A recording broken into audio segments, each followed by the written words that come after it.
Merong nagwawala na naman sa likod natin. Anong sa tingin nyo?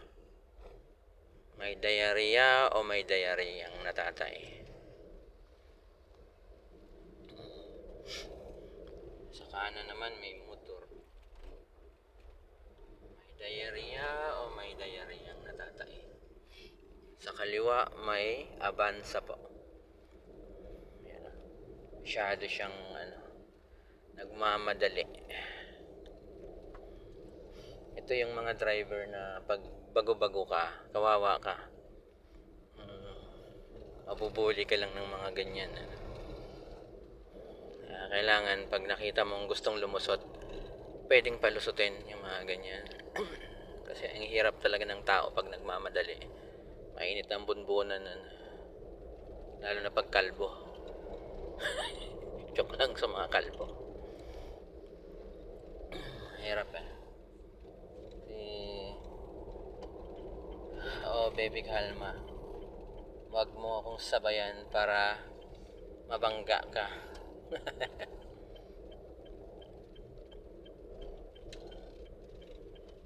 Mahirap sa lang kasabay.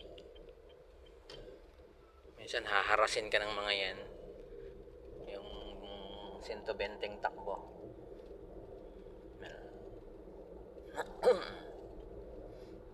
Mga haras yan.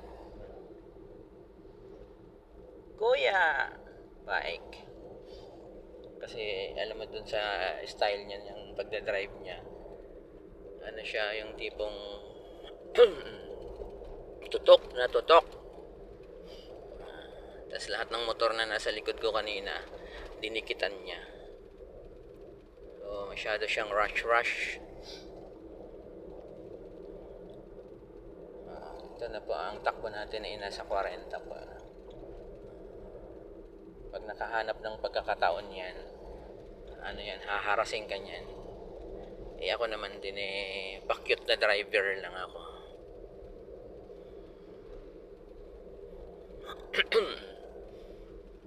Like me.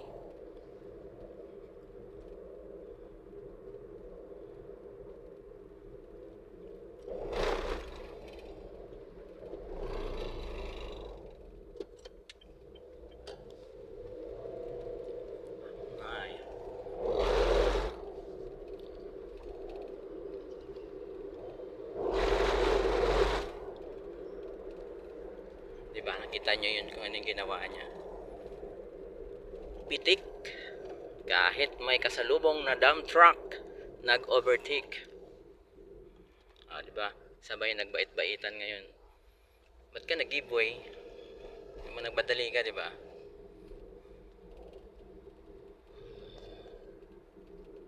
Mga driver na harassment ba? Harassment. Kaya talanganin mga nag-overtake, kaya mahirap talaga. Kaya kailangan lang kumalma. Baby, kalma. Bonnie, kalma. Huwag mong sabayan, baka mabangga ka. Yung mga driver na sila lang ang magaling. Ganun sila na. Ganun.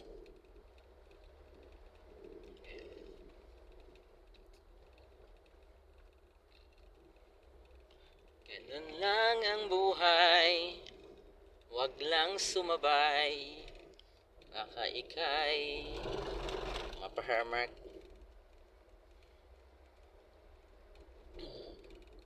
Kahit anong overtake mo, magkasunuran pa rin tayo. Paano ba yan? Diba? Overtake ka ng overtake.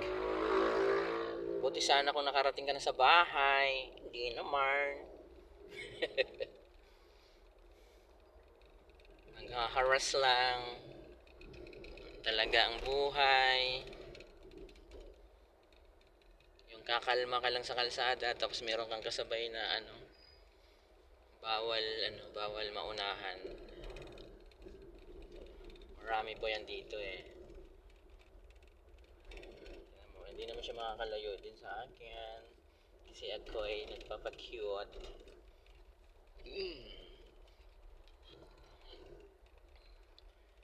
It's now or never.